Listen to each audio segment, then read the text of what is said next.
Oui, merci Monsieur le Président, chers collègues.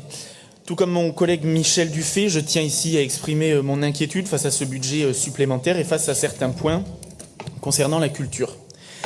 Un budget qui s'ajoute donc déjà à celui voté et qui représente plusieurs dizaines de millions d'euros. Qu'on soit clair, oui, la culture est une richesse, elle est essentielle à notre identité, à notre culture, parfois même à notre économie, mais elle ne peut pas être une exception permanente, encore moins en période de crise. Si nous pouvons entendre et soutenir pleinement les crédits en faveur notamment de la restauration des monuments historiques, dont la grande majorité vont vers des communes rurales et nous le saluons, certains points nous interrogent. Pendant que les Français, les Néo-Aquitains font des sacrifices, vous, la majorité socialiste, continuez de dépenser et de vous endetter, parfois sans limite. Vous refusez d'entendre les avertissements des oppositions, de faire preuve de mesure, enfermées dans votre vision idéologique à tout égard. Et qui en paie le prix? Le contribuable. Et je vais prendre ici un exemple concret.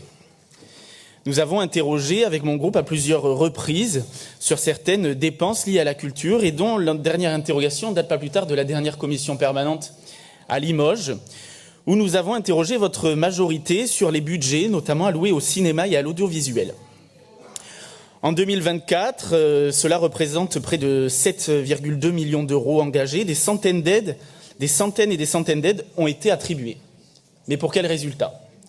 Alors, j'ai entendu vos satisfactions en début de cette séance plénière et nous nous y associons sur 2 ou 3 films dont la région Nouvelle-Aquitaine a participé à leur financement et ont été primés à Cannes. Mais je dirais c'est l'arbre qui cache la forêt.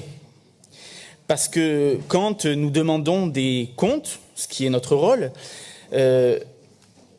sur les aides attribuées, Madame la vice-présidente, vous m'aviez répondu en commission permanente, nous finançons aussi le risque.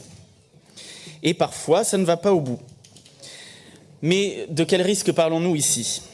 De financer l'échec sans évaluation, sans transparence, avec l'argent public? Ce sont, à l'heure où nous nous parlons, des centaines de productions que la région a financées, dont nous avons demandé des comptes.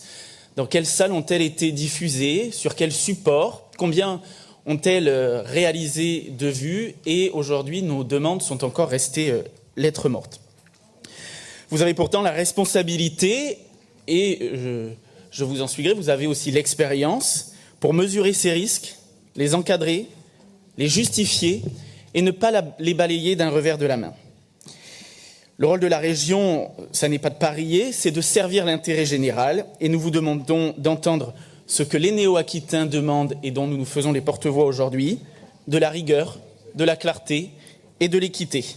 Pas un chèque en blanc à votre vision idéologique et aujourd'hui je pourrais peut-être même dire clientéliste de la culture. Je vous remercie.